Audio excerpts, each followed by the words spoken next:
యజ్ఞాద్భవతి పర్జన్య. నీళ్లు కావాలి అంటే యజ్ఞం చేయాలి. యజ్ఞం నుంచే వర్షాలు. పర్జన్యాత్ అన్న సంభవ. పర్జన్యుడు వర్షం కురిపిస్తేనే కదా అన్నం వచ్చేది మనకి. అన్నం లేకపోతే ఎట్లా? అన్నం లేకపోతే జీవులే లేరు. అందువల్ల యజ్ఞమూలంగా ఉంది ఈ ప్రపంచమంతా. అందువల్ల వాళ్ళు ఏం చేస్తారు మహానుభావులు అంటే ఈ అగ్నిని ఇట్లా కాపాడుతూ ఉంటారు.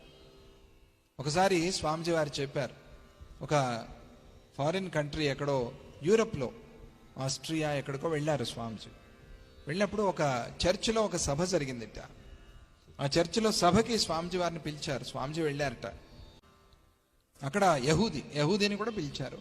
ఆ యహూదీ వచ్చి అగ్నిని గురించి, వాళ్ళు అగ్ని ఆరాధన చేస్తారుగా, వాళ్ళు క్రిస్టియన్స్ మాట్లాడారు, యహూదీ కూడా మాట్లాడారట. చాలా బాగా మాట్లాడాడు అగ్ని గురించి, నేను ఈ రోజుకి దాన్ని మర్చిపోలేను అని చెప్తూ ఉంటారు స్వామిజీ. అంటే అగ్ని అంటే